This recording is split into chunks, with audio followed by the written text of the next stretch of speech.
Long before human memory, when the world itself had no name, there was only chaos.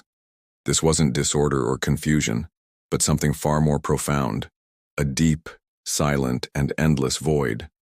From this immense quiet, the very first forces of the universe began to stir. First came Gaia, the earth, steady and patient. Then Tartarus, the deepest, darkest abyss imaginable. Following them was Eros, the irresistible force of love and desire that moves all things. And finally, Nyx, the eternal night, emerged, forever accompanied by her brother Erebus, the embodiment of darkness. Gaia, existing alone in this vast new reality, gave birth to Uranus, the starry sky. He was a perfect mirror to her, a celestial blanket that covered her completely. From their union, the first great powers were born, the Titans. These were not gods as we often picture them, but immense, ancient beings who were the raw, primal forces of nature itself. There was Oceanus, who encircled the entire world with his calm, flowing waters. There was Hyperion, the Titan of light, whose children would be the sun and moon. There was Rhea, the Great Mother, a symbol of fertility and generational flow. And then there was Cronus, the youngest, who was quiet, watchful, and deeply ambitious. Uranus, the sky, looked upon his powerful children and was consumed by fear. He worried they would one day overthrow him. So, he imprisoned them deep within their mother, Gaia, causing her immense pain. Suffering and desperate, Gaia pleaded with her children for help, but only one had the courage to answer her call. It was Cronus.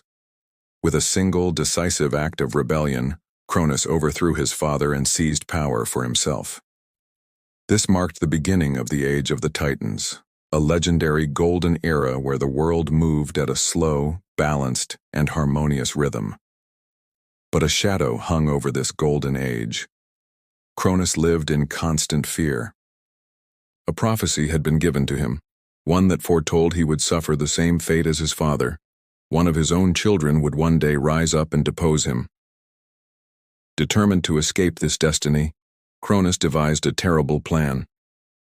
Each time his wife, the Titaness Rhea, gave birth, he swallowed the child whole. One by one, they vanished into their father's inescapable prison. Rhea watched in horror as her children were lost. Hestia, Demeter, Hera, Hades, and Poseidon, all gone. When her next child was born, she was exhausted by grief and knew she had to act. She named him Zeus, and with a heavy heart, she deceived her husband. Instead of the infant, she wrapped a large stone in swaddling clothes and presented it to Cronus, who swallowed it without a second thought. Meanwhile, the real Zeus was hidden away on the remote island of Crete. There, he grew up in secret, strong, and powerful, nourished by the milk of a sacred goat and protected by ancient spirits of the land. He grew in silence, preparing for the day he would return to claim his birthright and avenge his siblings.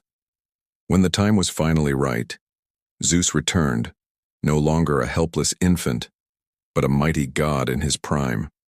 Through cunning and a powerful potion, he forced Cronus to regurgitate his brothers and sisters. One by one they emerged, fully grown and ready for a fight. United at last, they declared war on Cronus and the Titans who stood with him. The battle that followed was unlike anything the world had ever seen. It was the Titanomachy, a war that raged for 10 long, countless years. The conflict was so immense that mountains were torn from their roots and thrown as weapons. The seas boiled with rage, and the very sky trembled with the force of their blows. In the end, Zeus and his siblings, the new gods of Olympus, were victorious. They imprisoned the defeated Titans deep within the abyss of Tartarus, securing their rule over the cosmos. With the old order vanquished, the world entered a new age. The age of the Olympian gods had begun. Zeus, as their leader, became the lord of the sky and thunder, ruling from his throne on Mount Olympus. His brother Poseidon took domain over the vast and unpredictable seas, and the other brother, Hades, was given dominion over the underworld. This wasn't a punishment. It was a silent, solemn duty to shepherd the souls of the departed.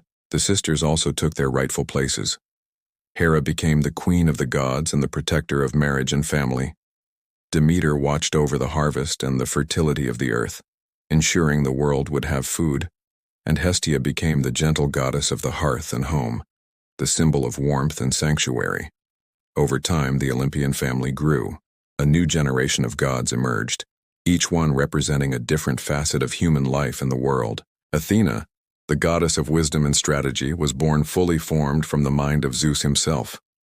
Apollo, the god of light, illuminated the world with music, poetry, and prophecy, while his twin sister, Artemis, protected the wild forests and hunted under the light of the moon. Ares embodied the brutal, chaotic nature of war. And then there was Aphrodite, who rose from the sea foam, an incarnation of love, beauty, and desire in all its complex forms. From their home on Olympus, the gods watched humanity with a mix of curiosity, affection, and sometimes anger. They would often intervene in mortal affairs, sometimes to help, other times to punish. But in all their actions, they reflected emotions that were deeply, recognizably human: jealousy, pride, compassion, and love. From this divine interaction, the great myths were born. These were stories that explained the world and our place in it. There was the tale of Prometheus, the titan who defied Zeus and stole fire, giving it to humanity as a gift of knowledge and progress. There was the tragic story of Icarus, who, in his youthful arrogance, flew too close to the sun and fell from the sky.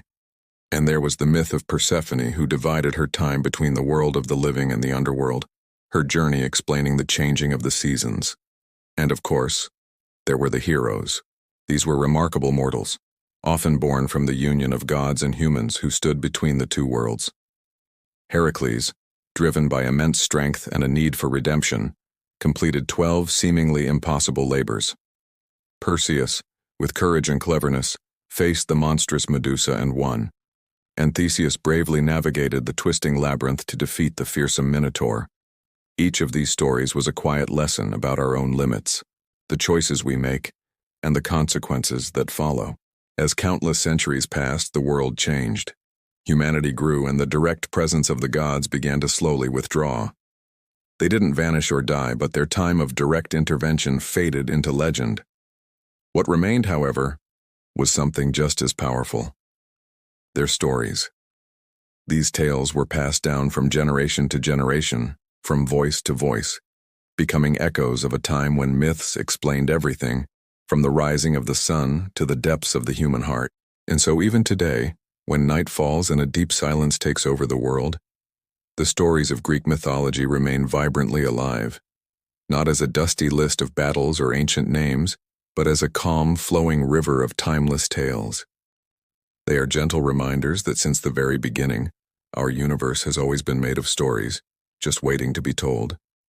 Thanks for watching. If you enjoyed this journey into the past, don't forget to like, subscribe, and hit the bell to join us for more stories from history and myth.